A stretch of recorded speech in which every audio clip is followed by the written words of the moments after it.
Bakunzi bacu muraho, twizere ko mumeze neza kandi nibyo tubifuriza. Uyu munsi tugiye kurebera hamwe ingaruka z'ibihano byafatiwe Uburusiya cyane cyane ku mugabane w'Uburayi.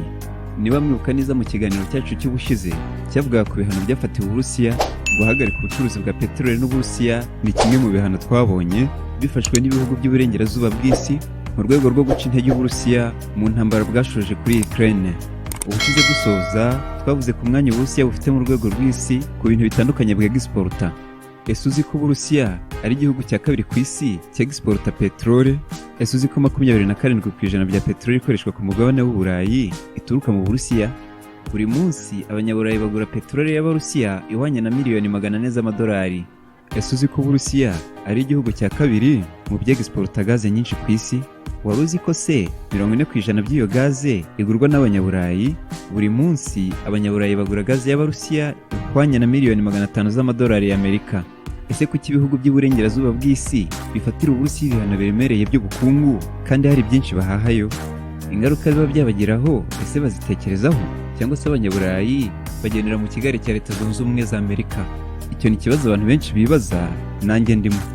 Mu byumweru 2 bishize igihugu cy'Uburusiya gishoje intambara muri Ukraine, ku isoko mpuzamahanga ry'ibikomoka kuri peteroli, akagunguru ka peteroli kavuye ku madolari 60 ubu kageze ku madolari 150. Bisobanura ko ibiciro byayo byazamutse ku kigero cy'100%.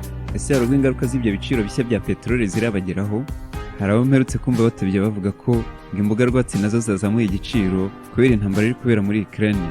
Abahanga mu by'ubukungu bavuga ko ingaruka z'izamuka ry'ibiciro bya peteroli turatangira kuzibona mu minsi ya vuba, kandi ikibabaje nuko umuntu wese utuye kuri uyu mubumbe w'isi zigomba kumugeraho byanga byakunda. Bitewe nuko peteroli ari kimwe mu bihatse ubukungu bw'Uburusiya, uwungirije minisitiri w'intebe w'Uburusiya ariwe Alexander Novak yatangaje ko mu gihe abafatiye Uburusiya ibihano batoroheje ku bijyanye na peteroli, bazafunga imiyoboro ijyana gaze mu bihugu biri mu muryango w'ubumwe bw'Uburayi. Ese abanyaburayi nta gaze y'Uburusiya kubaho byaborohera? Abahanga mu by'ubukungu bavuga ko byababera nk'imperuka. Impamvu ni uko gaze na peteroli by'Uburusiya byabageragaho ku giciro cyiza cyane ugereranyije n'ibyo bakura ahandi hatandukanye ku isi. Bakavuga ko bigenze gutyo ibyakangirika mu bukungu byakikuba kabiri ugereranyije n'ibyakangizwa n'umutingito w'isi uri ku gipimo cya 7.5 ubereye icyarimwe ku isi hose. Impamvu ni uko ubukungu bw'Uburayi ari 25% by'ubukungu bw'isi. Bakavuga ko guhungabana kwabwo rero byahungabanya n'ubundi bwose busigaye, cyane cyane ko bwaza busanga ubw'Uburusiya nabwo bwarazahajwe n'ibihano babufatiye. Ese ko ibindi bihugu abanyaburayi bagakoranya nabyo ku mihahiranire ya gaze na peteroli, ndavuga nka Iran kuko ikize cyane kuri peteroli na gaze, cyangwa se Venezuela ari bimwe mu byafatiwe ibihano by'ubukungu na Leta Zunze Ubumwe za Amerika? Ese Arabia Saudite yahaza isoko ry'isi kuri peteroli na gaze? Bishoboka igiciro cya peteroli nticyakikubye kabiri mu gihe cy'ibyumweru 2 gusa intambara y'Abarusiya itangiye muri Ukraine. Ese ibi bihano byahawe Uburusiya bigumyeho na hano muri Afurika ibiciro bya peteroli na gaze bikikuba kabiri, ubushobozi bwo guhaha twaba tukibufite? Wowe ukurikiye iki kiganiro tubwira uko byagenda hasi muri comments. Ushobora kuba utazi akamaro ka peteroli cyangwa se ukaba uzi ko ikoreshwa muri transport gusa. Reka tukubwire muri make ahandi hantu ikoreshwa kugira ngo wumve neza akamaro kayo mu buzima bwacu bwa buri munsi. Ahambere aho twese turahazi ni mu bwikorezi cyangwa se transport. Ubwikorezi aho buva bukagera, ari ubwo hasi ku butaka, ari ubwo mu mazi, ari n'ubwo mu kirere, byose bikoresha fuel ku gipimo cya 95% ishingiye kuri peteroli. Aha kabiri peteroli ikoreshwa cyane ni mu nganda zikora ibikoresho bya plastike.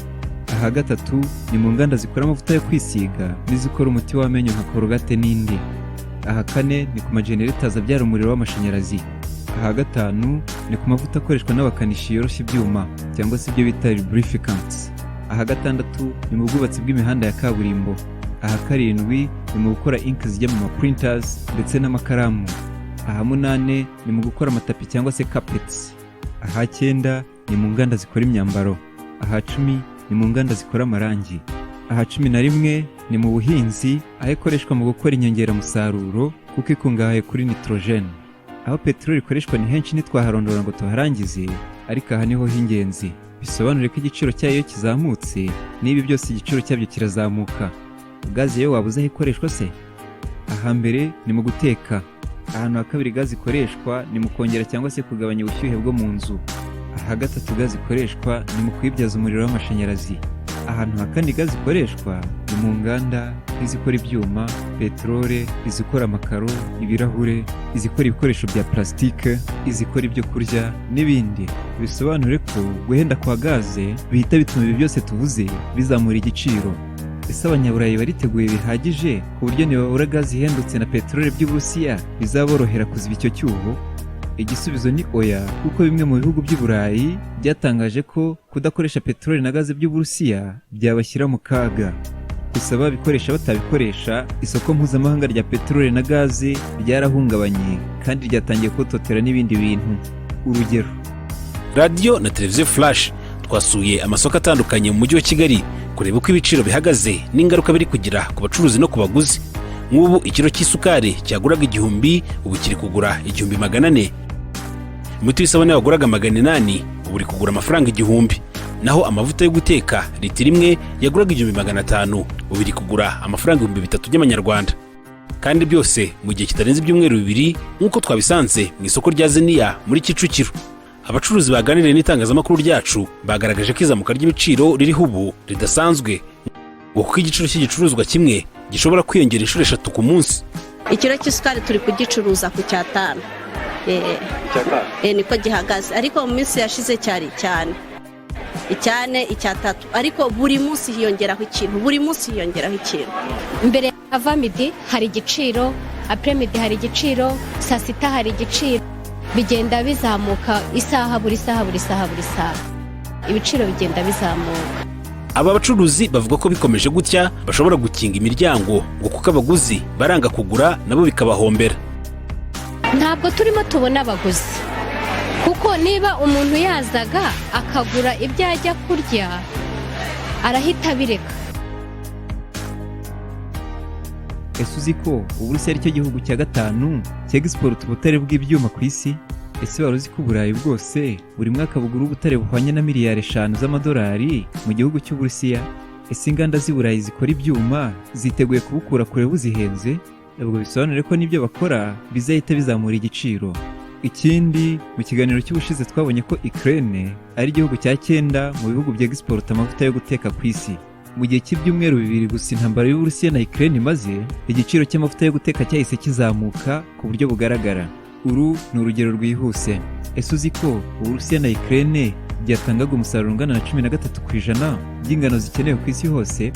Ibihugu nka Turukiya, Egypte, Brazil, Indonesia, Algeria n'ibindi nibyifatanya n'ibihugu by'uburengerazuba bw'isi mu guhana Uburusiya, bazaba batakaje hejuru 1/2 cy'ingano bimporta bazivanye hanze, kuko inyinshi bazikuraga muri Ukraine no mu Burusiya.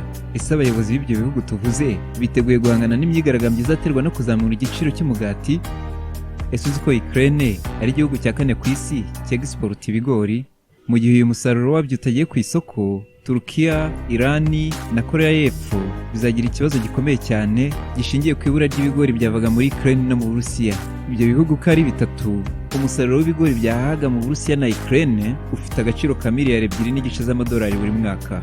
Ndakeka aho tugeze mumaze kubona neza ko ibihano byahawe Uburusiya kubera ko bwashoje intambara kuri Ukraine bifite ingaruka nyinshi cyane ku bukungu, uhereye ku babitanze, ndavuga abanyaburayi, kugeza ku muturage wo mu Rwanda utuye mu cyaro cya kure.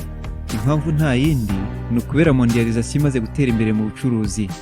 Ese ibihugu bikize ko byatangiye guhura n'ingaruka mbi ziturutse ku bihano Uburusiya bwafatiwe, bizahorera ku isoko n'ibihugu bikirimo kwishakisha byose bigure, cyangwa se bizaba nk'ay'amazi make aharirwa imfizi? Iki ni igisobanuro cyiza cy'itakaza agaciro ry'amafaranga ku bihugu bikiri mu nzira y'amajyambere, cyane ko na nyuma gato yo gufatira Uburusiya ibihano, idolari ryahise ritangira gutakaza agaciro. Ingaruka ya nyuma y'iyi ntambara ni uko hari byinshi birahinduka mu miyoborere y'isi. Ibi byo tuzashaka expert mu bijyanye na politike mpuzamahanga abidusobanurire. Mwese abadukurikiye mwatubwira uko mubyumva hasi muri comments.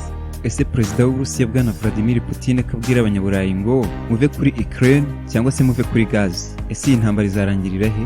Gusa uyu munsi n'abanyamakuru avuga ko bwana Volodymyr Zelensky, perezida wa Ukraine, igitekerezo cyo kujya muri NATO yagihinduye. Gusa ibyo kwigenga kwa Donetsk na Luhansk bisaba kubitekerezaho byimbitse.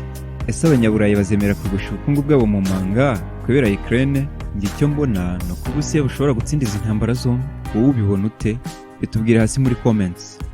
Bakunzi bacu, tubashimiye cyane kuba mwabanye natwe muri iki kiganiro, kandi niba cyakuryoheye kora like, niba hari n'inshuti yawe cyafasha kora share maze ukimusangize. Niba utarakora subscribe ubikore kugira ngo ibiganiro byacu bijye bikugeraho mu wa mbere. Ushobora no gukomeza ureba ibiganiro dusize kuri end screen kuko nabyo byakuryohera. Murakoze cyane naho ubutaha, Imana ibarinde.